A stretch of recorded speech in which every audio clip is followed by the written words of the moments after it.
Kasih ke gue. Kontennya kasih ke gue. Beres nih orang.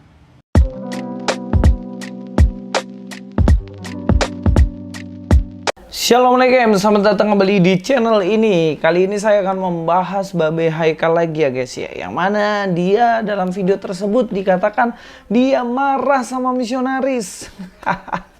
Dan saya bingung juga, ngapain coba dia marah-marah sama misionaris? Apa salahnya misionaris sehingga dia marah-marah, dan apa haknya dia sehingga dia marah-marah kepada misionaris? Bahkan dalam video itu dituliskan bagaimana darah misionaris halal. Ngeri banget ya cuy ya. Tuh. Ini nggak normatif ya? Nggak normatif. Ini provokatif. Oh ini bukan, Iya. ini bukan politik. Ini dia bukan. Oh coba gue lihat. Dia salah satunya gini, ya. Tidak ada jaminan masuk surga dalam ajaran Islam. Kenapa? Karena semua bergantung pada amal baik kita. Isa Al-Masih menjamin tempat indah di surga bagi setiap umatnya. Bagaimana cara mendapat jaminan itu? Berimanlah kepada Nabi Isa hari ini. Gimana, Be? Kasih ke gue. Kontennya kasih ke gue. Beres nih orang. Ini akun misionaris. Beres nih orang. Dari- Kasih ke gue. Udah sekarang kasih gue juga. Sebelum ditutup kasih ke gue. Sebelum kita lupa kasih ke gue. Oke. Beres nih orang. Ntar kita kasih. Beres nih orang. Bahas dulu di sini. Enggak beres nih orang. Udah gak usah dibahas. Kelar nih orang. Kelar nih orang. Saya pikir cuman Pak Ahok aja yang darahnya halal. Ternyata misionaris juga darahnya halal. Tapi apakah memang benar bahwa seseorang itu diizinkan untuk membunuh orang lain demi hal-hal demikian ini? Ya mungkin itulah yang mengakibatkan banyak sekali ya orang yang di Prancis yang dibunuh, bukan banyak juga. Pernah ada kasus di mana ada seorang guru dibunuh karena ada anak kecil pada waktu itu memfitnahnya dengan mengatakan bahwa gurunya itu menghina nabinya sehingga dia dibunuh.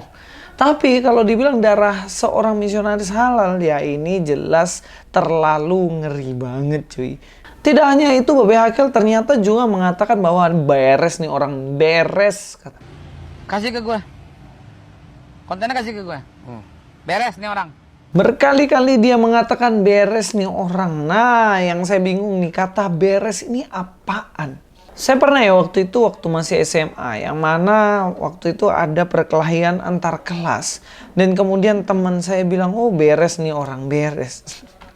Beres yang artinya dia mau dihajar, mau dihabisin gara-gara tawuran. Nah, kalau di sini dibilang ya beres nih orang, beres, maksudnya apa sih?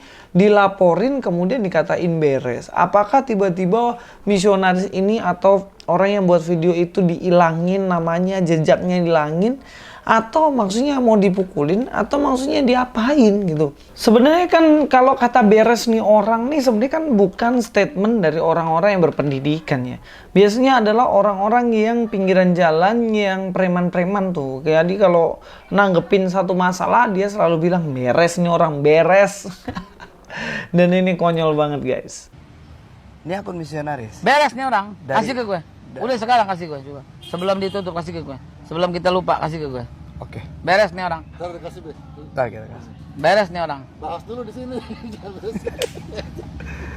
Enggak beres nih orang. Udah gak usah dibahas. Kelar nih orang. Kelar nih orang. Selain itu juga Babe Haikal ini mengatakan bahwa yang ginian nggak usah dibahas deh, nggak usah dibahas. Ini udah pasti orang ini beres gitu, tapi nggak usah dibahas. Nah ini yang aneh. Sebenarnya kan video itu dia memiliki argumentasi, dia memiliki referensi, dan tentunya itu harus dijawab kembali dengan argumentasi kembali. Jadi kan nggak boleh jawabnya itu kayak kita nggak usah bahas karena kita nggak punya referensi gitu loh. Argumentasi balaslah dengan argumentasi, jangan argumentasi dibahas dengan ancaman. Apalagi mengatakan di situ kelar nih orang, kelar. Nah ini kan ngeri banget nih. Misalnya kayak ada perdebatan, saling memberikan argumentasi, ujung-ujungnya ngancem, kan kayak gitu. Nah ini jelas nggak boleh terjadi harusnya. Tetapi memang statement ini keluar dari perkataan Babe Haikal. Dia dari 2012 akunnya. akun Isa dan Islam. Nah, dia pakai nama Islam. Dia sering, ini akun ini sering menafsirkan Quran dengan Injil. 2 kali udah aneh bahas. Nggak, Kurang aja. udah kasih ke gua cepetan. Iya, kirim, mana kirim. Kita viralin ke Bareskrim, ke Cyber Polri, ke MUI, ke DGI, semua gua kelarin semua. Ini merusak kesatuan, Be. Bukan cuma merusak kesatuan, menebarkan keburukan, coba aduh, udah lengkap deh nih, udah lengkap pasalnya deh. Kelar nih orang nih, mau berapa tahun? Iya, dari umat Islam belum ada yang nyinggung ini dari kemarin-kemarin. Baru Berapa followernya? followernya 9.003. Siapa namanya? Nggak ada. Nama ini Isa dan Islam. Dia punya 3, Isa dan Islam, Isa dan Al-Fatihah, Isa dan Quran. Semua ajakannya untuk beriman kepada Nabi Isa. Jadi memang Bodoh apa bagaimana? Semua orang Islam kan beriman sama Nabi Isa. iya. Makanya kemarin aneh singgung dia bilang gini, Be, tentang kelahiran Nabi Isa. Kelahiran Itu udah komunikasi sama dia. belum. Ngapa nggak lo ke bawah kemarin? Makanya kalau kita udah komunikasi beda urusan. Hilang tuh orang. Rukyah aja deh. Jangan-jangan ada jin rukyah dia nih. Makanya kata dia kelahiran Nabi Isa secara singkat dibahas di Quran, lengkapnya ada di Injil. Artinya kan dia mengarahkan kita nih umat Islam, karena yang jadi target tuh penontonnya adalah umat Islam. Terus kemarin dia bilang 5 alasan wajib seorang mukmin itu baca Injil. Wajib, mukmin yang disebut. Kan kita orang beriman. Kayak gitu. Bawa Qurannya itu, Be. Iya, bobo Quran dengan Injil kan nggak lucu. Sebenarnya yang harus kita pahami tuh kayak gini. Yang banyak banget menjelek-jelekan Kristen itu ya seperti Kainama, seperti Nandar, Manahem Ali, dan konco-konconya Babe Haikal ini.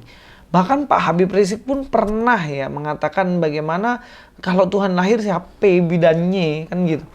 Nah, hal seperti ini kan sebenarnya ini memburukkan agama Kristen. Tetapi kenapa ketika ada satu video yang menyinggung agamanya Babe Haikal ini, kemudian dia marah-marah dan seakan-akan teman-temannya nggak pernah jelek-jelekin Kristen gitu. Saya tidak setuju dengan seseorang yang menjelek-jelekkan agama Islam. Jelas saya tidak setuju itu.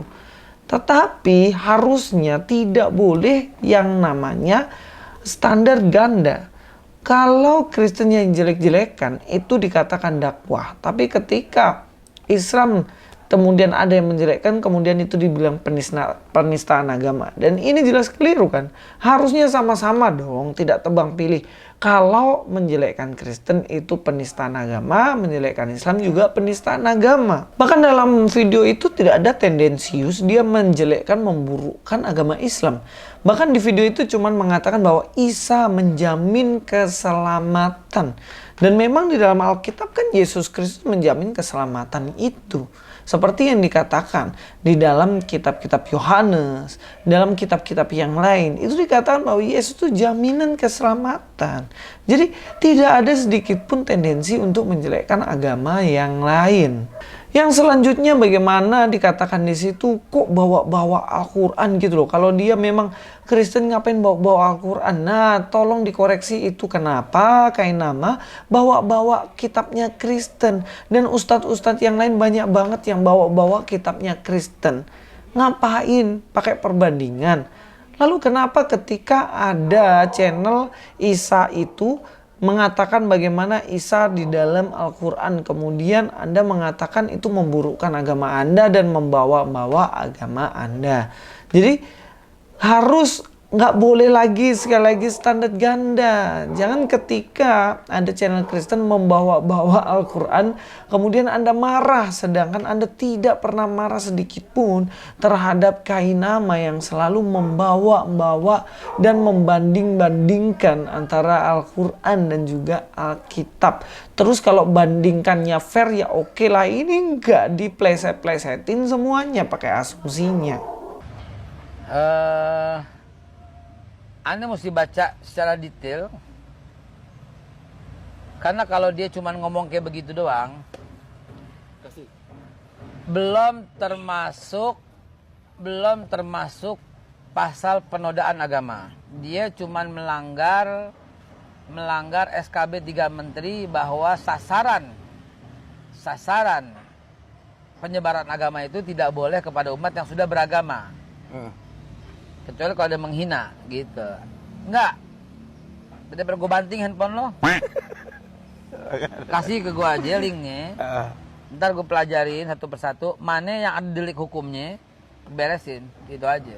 Jadi gimana ya? Ini orang satu, dia menyudutkan agama Islam. Betul. Dua, dia melanggar.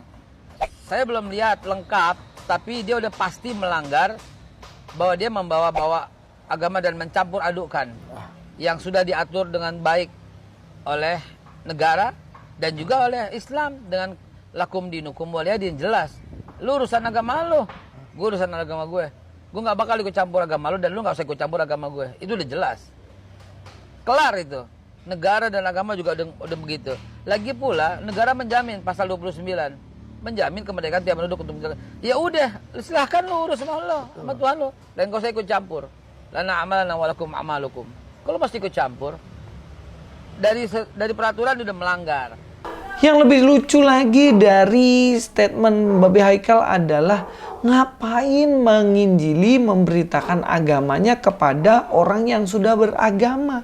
Contohnya orang Kristen menyebarkan Injil kepada orang yang sudah beragama Islam dan itu menyalahi hukum. Lah, kok bisa gitu? Kenapa ada komunitas mu'alaf? Bukankah mu'alaf ini diberitakan pengajaran Islam kepada mereka yang mereka pun sudah punya agama? Bahkan di NTT pernah kejadian ada seorang ustadz memberitakan ajaran Islam kepada anak kecil. Yang bahkan itu sebenarnya nggak boleh sama sekali. Anak kecil belum tahu apa-apa tuh. Masih di bawah tanggung jawab orang tuanya.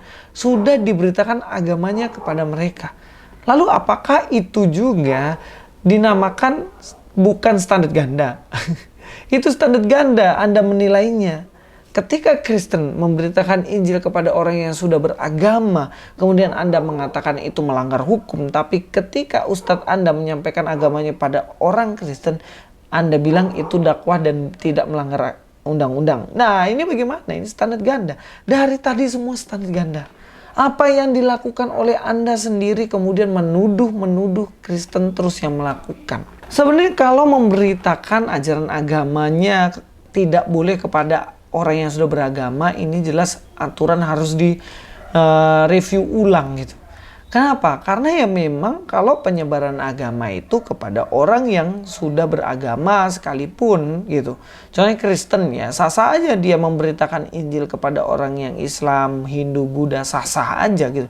Begitupun sebaliknya, orang Islam sah-sah aja, silakan beritakan ajaran Anda kepada orang Kristen. Urusan dia nanti mau berpindah agama kan urusan dia. Kalau imannya memang kuat ya pasti dia bertahan di agama sebelumnya. Dan memang yang mereka suka pindah-pindah itu ya memang mereka nggak kuat dalam pengajaran agamanya sendiri yang sebelumnya kan gitu. Lakum dinukum waliyadin, jelas. Lu urusan agama lu, gue urusan agama gue. Gue nggak bakal ikut campur agama lu dan lu nggak usah ikut campur agama gue. Itu udah jelas, kelar itu. Negara dan agama juga udah begitu. Lagi pula negara menjamin pasal 29 menjamin kemerdekaan tiap penduduk untuk menjalankan. Ya udah, silahkan lu urus sama Allah, sama Tuhan lu, dan kau saya ikut campur. Lana amalana walakum amalukum. Kalau pasti ikut campur, dari peraturan udah melanggar. Statement lakum dinukum waliyadin ini sebenarnya saya nggak terlalu nangkep ya. Selalu dikatakan seperti itu tapi faktanya nggak kayak gitu. Orang Kristen susah beribadah, orang Kristen dilarang-larang beribadah banyak banget gitu. Tapi ya memang bagus sebenarnya kalau Babe Haikal melakukan hal itu. Dan saya sangat mendukung jika memang orang-orang muslim melakukan lakum dinukum waliyadin. Supaya apa? Supaya semuanya bebas beragama tanpa diganggu-ganggu. Terima kasih, sampai ketemu di video selanjutnya. Luis Prasetyo sini. God be with you all.